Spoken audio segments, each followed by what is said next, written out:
구독자 여러분 안녕하세요. 여행 전문 채널 빵이네 TV입니다. 오늘은 오랜만에 월별 가볼만한 여행지를 소개해 드리려고 하는데요. 여행하기 딱 좋은 9월에 가볼만한 여행지를 소개해 드리도록 하겠습니다.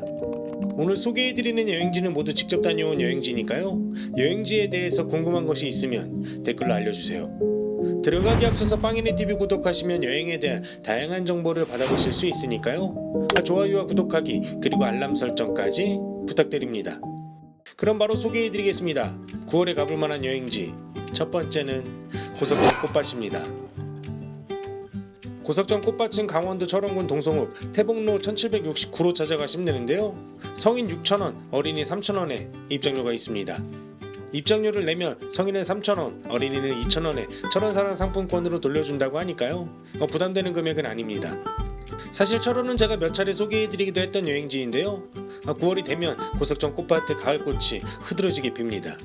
올해는 9월 9일부터 10월 31일까지 고석정 꽃밭을 개장해가지고 촛불 맨드라미아하고 핑크뮬리, 천일홍, 백일홍, 해바라기, 뎁사리 같은 가을 꽃들이 방문객들을 맞이해준다고 하더라고요.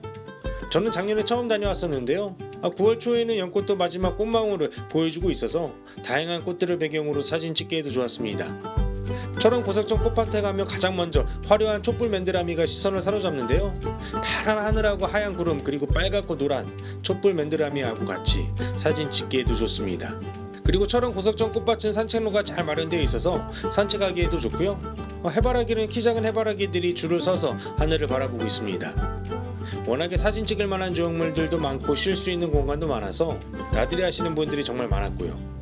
9월에는 날씨도 선선하니 고석정 꽃밭에서 즐거운 시간 보내시면 어떨까 합니다. 다음으로 소개해드릴 9월에 꼭 가봐야 하는 여행지 두 번째는 불갑사입니다. 불갑사는 전남 영광군 불갑면 불갑사로 450으로 찾아가시면 되는데요. 입장료와 주차료 모두 없습니다. 9월에 불갑사 하면 정말 딱 떠오르는 것이 상사화인데요. 저는 작년에 상사화 절정을 지나고 다녀와서 조금 아쉽긴 했었는데 그래도 남아있는 상사화를 즐기고 왔습니다. 불갑사는 제 채널을 구독하시는 구독자님께서 9월에 상사화가 필 때 꼭 가보라고 추천해 주셔서 다녀왔었는데요. 정말 불갑사로 들어가는 입구부터 상사화가 환상적으로 피게 됩니다. 올해 같은 경우는 9월 16일부터 9월 25일까지 연간 불갑산 상사화 축제가 열린다고 하는데요. 올해로 22번째라고 하더라고요. 특히나 올해는 9월 17일에 역대 최초로 상사화 전국 대학 가요제도 열린다고 하니까 맞춰서 가보시는 것도 좋을 듯 합니다.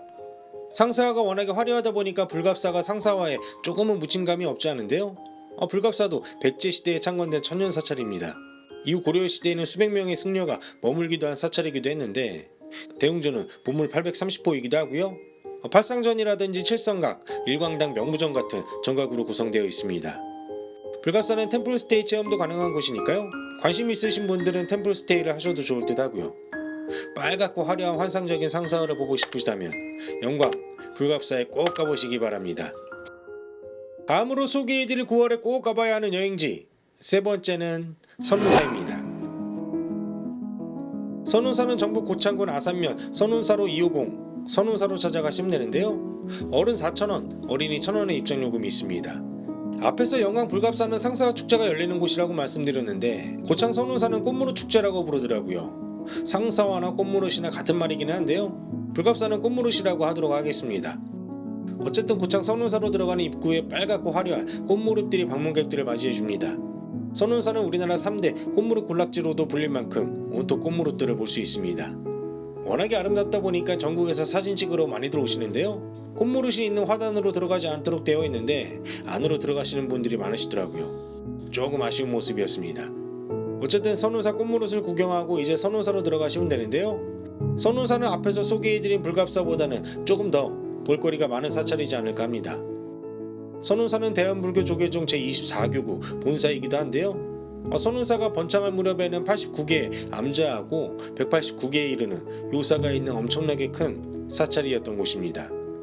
선운사는 대웅전을 중심으로 정각들이 배치되어 있는데 바로 앞에는 만세루라고 하는 아주 커다란 정각이 있고요. 그 옆으로는 빨간 꽃을 피우고 있는 배롱나무도 아주 보기 좋습니다. 그리고 저는 선운사에 가면 꼭 가보시도록 추천해드린 곳이 있는데요. 대웅전 뒤쪽으로 가면 천연기념물 제184호로 지정된 동백나무 숲이 있습니다. 물론 꽃무릇하고 동백꽃은 같이 피지 않는 꽃이라서 같이 볼 수는 없는데요. 꼭 가보시기 바랍니다.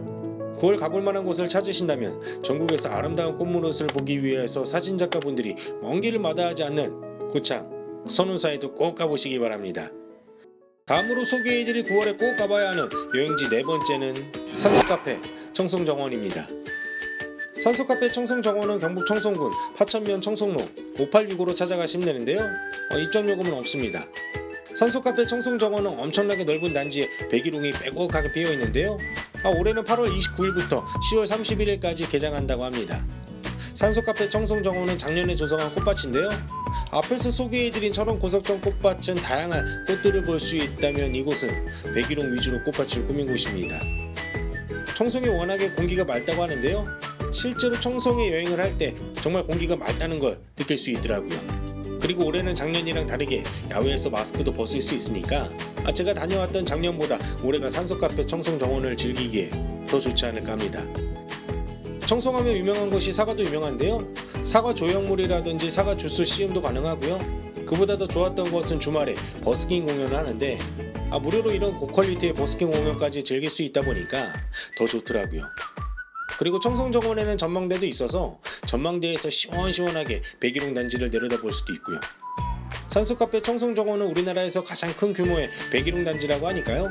예쁜 꽃들 보면서 추억을 쌓고 싶으시다면 경북 청송의 산소카페 청송정원도 꼭 가보시기 바랍니다. 마지막으로 소개해드릴 9월에 꼭 가봐야 하는 여행지 다섯 번째는 연천 뎁사리공원입니다. 연천 뎁사리공원은 경기도 연천군 중면 3군리 4둘돌로 찾아가시면 되는데요. 입장료는 없습니다. 바로 앞에 넓은 주차장이 있어서 이곳에 주차를 하고 구경하시면 됩니다. 이곳은 이름대로 뎁사리가 잔뜩 심어져 있는 곳이라서 뎁사리에 단풍이 들면 참 예쁜 곳인데요. 제가 방문했을 때는 조금 일러서 뎁사리가 아직은 초록색이었습니다. 연천 뎁사리공원은 연천 상공리 돌무지 무덤 안에 3만 제곱미터 규모로 조성되어 있는데요. 2만 2천여 그루의 뎁사리가 조성되어 있습니다. 뎁사리뿐만 아니고요. 백일홍이나 천일홍, 칸나 같은 다양한 꽃들도 식재되어 있어서 이것도 역시 사진 찍기에도 참 좋고요. 연천 뎁사리공원이 또 좋은 게 뭐냐면 공원으로 가는 길에 이렇게 황화 코스모스가 줄을 지어서 도열하고 있어가지고 이 코스모스 길을 걷는 재미도 참 좋습니다. 구석구석 돌아보면서 가을꽃을 보면서 힐링할 수도 있고요. 앉아서 쉴 수 있는 공간도 있으니까요. 구경하면서 쉬기에도 좋습니다. 조금씩 물들어가는 뎁사리를 보면서 힐링할 수 있는 곳을 찾으신다면 연천 뎁사리공원에도 꼭 가보시기 바랍니다.